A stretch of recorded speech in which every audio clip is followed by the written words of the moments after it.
Greetings, fellow conquerors. This is darkfireslide, and welcome to what is going to be a vlog. Just kind of giving a small update on the channel, and for some of those maybe wondering, like, hey, why aren't there as many videos lately?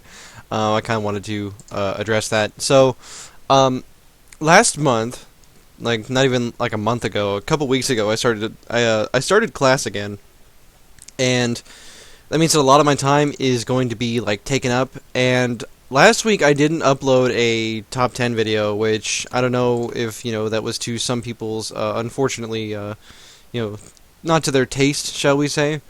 Um, and I apologize for that. I do have one planned for this week, and I still need to write the script for it, unfortunately. But apart from that, things are all right. Things are going pretty well. The game I'm playing, by the way, this is called Mountain Blade with Fire and Sword. I'm playing a modded version of it that improves a lot on the game because it's kind of it needed improvement. Suffice it to say.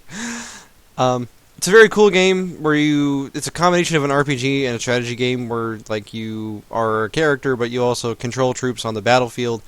Similar to the Total War series, although not quite the same because you're actually on the battlefield with your troops, not just commanding them. And you have to worry about things like paying wages, feeding your troops, things of that nature. So, very cool game. The companion game, well, I say companion game. This is more of the companion game. The main attraction, I would say, of Mountain Blade is Mountain Blade Warband, which is a fantastic game, even if it's vanilla state. It has tons and tons and tons of, like, just an unbelievable amount of mods. Highly recommend Mountain Blade Warband if you're into this kind of historical game. Warband is set in a fictional universe, but based off of real life, situations and things of that nature. Not a very pretty game, though, I'll tell you that much, though some mods do significantly help with that. A lot of people were really excited. They were asking me about, hey, are you going to do anything on Warband 2 on Bannerlord? And the short answer is, yeah, probably. Though I may need to get a better PC before I do that, because, and better internet, because in my current situation, I don't know. Somebody asked me, hey, can you upload in 1080p? And the answer is basically, if I did, I could do it, but it would take significantly longer for each upload. And as it stands, I'm already contemplating, going from 1080p to like 360p, for example. Or, sorry, 720. Yeah, 720 to 360. So just to give you an idea of that. Let's see here. So, 1, 2, 3, 4. There's like a trading mechanic in this, and so I'm trying to get some good deals. Maybe not buy those. Anyway, so I would actually, really like to do a series on this game. Though the problem is I don't want to like, alienate my audience and have less content of what people actually want to see, which I think in my channel is definitely going to be EU4, right? I think people are here to see EU4, and so I'm going to play EU4. And speaking of which, I'm just kind of rambling here. I don't have a script today. In part because I'm trying to work on, talking without, first of all, without a script, and second of all, to actually speak slowly enough that, people, especially, I've noticed, I think non-native English speakers especially comment on, hey, you're talking way too quickly, you need to slow down, enunciate what you're saying, and that will result in better content overall. And you're right, I agree with you. You are absolutely correct in saying that that would improve my overall presentation. And so I've been working really hard on trying to do that. And I hope that quality shows. At any rate, let's see, what do I want to say? So I've also been thinking about doing new Paradox content, and if you're watching this, I personally am really excited for the next, planned expansion for Stellaris. Well, expansion, I mean free update. Heinlein, or Heinlein, however you pronounce that. In German it's supposed to be the same pronunciation no matter what way you say it, and by that logic, it should be Heinlein, but it might be Heinlein. I'm not sure. Anyway, the next free expansion for Stellaris, I think it looks superb, and I'm actually fairly excited for it. I would like to do a series. I would do a series on it if people wanted to see it. That being said, I also understand that maybe not everybody's into Stellaris. I know watching other YouTubers and other people doing this sort of content. Not as many people watch Stellaris. Not as many people are interested in Stellaris, and I think Stellaris is a lot of fun, but I haven't played it enough to be like an expert at it. So it's going to come down to basically whatever you guys want to watch. I want to say it's your channel as much as it is my channel. So think of it that way. And I've also been thinking about trying to do a series on Mountain Blade Warband, and I tried doing a recording in my favorite mod for the game, Floris Expanded, it's called, for Warband, and it was the file size was absolutely gargantuan when I tried to record it, which I wasn't expecting. But then again, the mod does give a lot of graphical improvements to the game, which would explain the file size, and that's something I really have to think about when doing this sort of thing. Is when I want to make a new series, I have to think about well, how big is the file size going to be, and are people going to watch it? Is it going to be worth uploading? And at present, I think the answer is basically no, unfortunately. As much as I would really, really love to do content of this. Of course, I could do with Fire and Sword, but the file size isn't going to be that much smaller, and more to the point, I still don't think many people are going to watch it, especially since it's it's not Warband, it's with Fire and Sword, so bit of a problem there. Let's see, vodka in Levaux. Okay. Levaux? I'm not sure. So yeah, that's kind of my thoughts on a new series. Of course, I do have the next series planned for EU4, which is going to be of course Byzantium, which I think a lot of people are really excited for me to see. And one thing I do want to say and talk about is I find myself when I play solo, I love to play smaller nations because it's a big challenge. You have to really test yourself, and it's a big challenge. It's a lot of fun. It's really rewarding to succeed in that sort of situation. However, when you play for YouTube and you're basically on Iron Man, even if you're not on Iron Man. Speaking of which, I don't think I'm gonna play on Iron Man simply because I don't like that format as much for YouTube, because if I mess up and it dies and we're 20 episodes in, then the whole campaign's done. So I might save scum on that series, in part because I think that other people would probably save scum as well. So I don't feel too bad about it, but I know some people are going to be like, you don't play on Iron Man, you're a noob, you suck at the game. Which, like, I get. There is admittedly a certain level of competence and skill required in playing an Iron Man that is not there when you can save and fix your mistakes. But it's more about, my channel is more about showing people how to actually, play the game as opposed to simply, just playing the game and being good at it, and that's where the entertainment comes from. I like to think of myself as sort of a, tutorial kind of channel. For sure. So, forgive me if you were expecting some hardcore,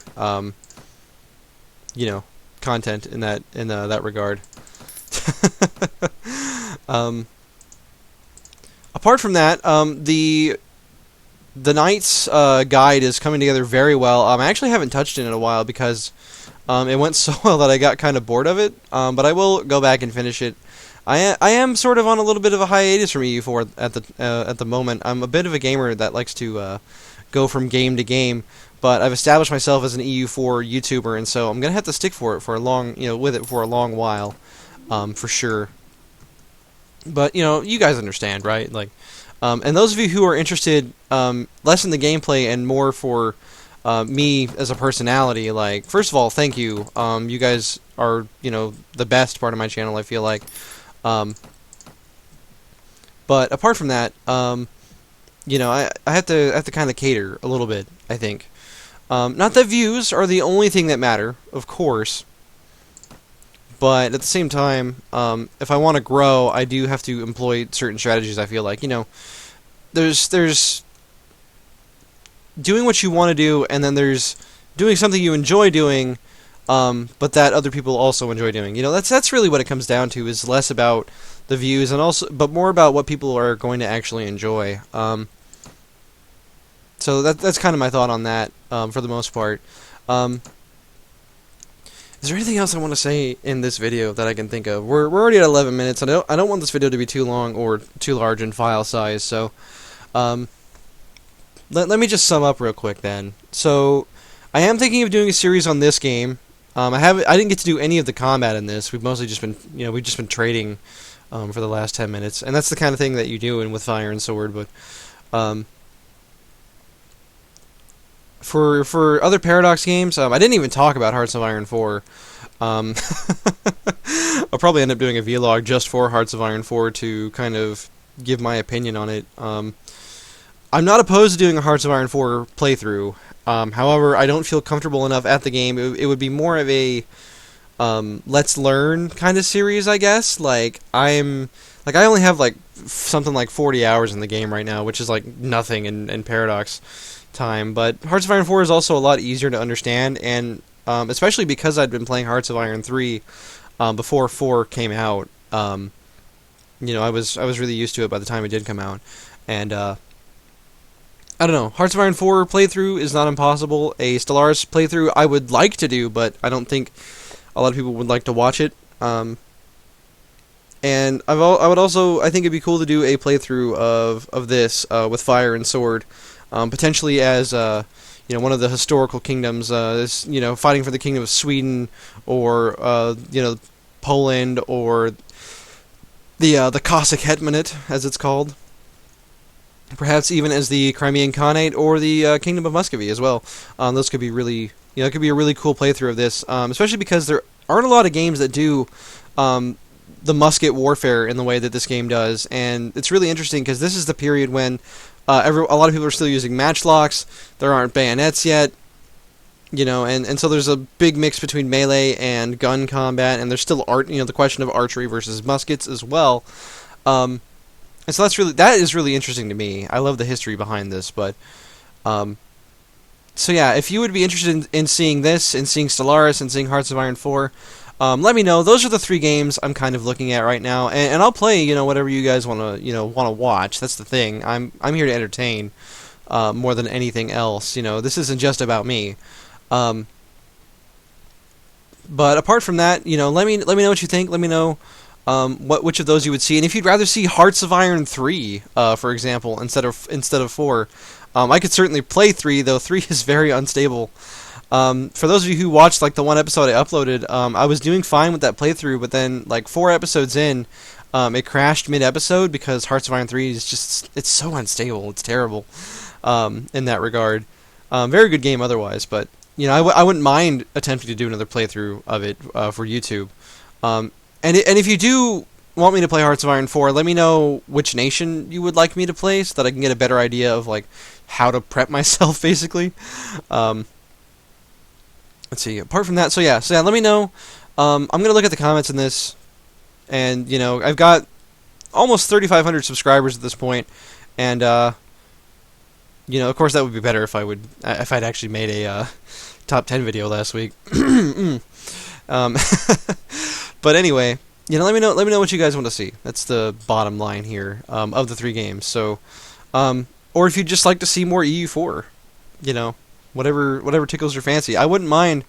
I had an idea for EU4 of doing a campaign where I only play on speed 2, just to demonstrate the differences between how you play at fast speeds and how you play at slow speeds, because oftentimes in multiplayer especially, you're locked at speed 1 or 2, because it's real time and you can't just you can pause whenever you want to, but it's discouraged unless you're playing with friends, of course.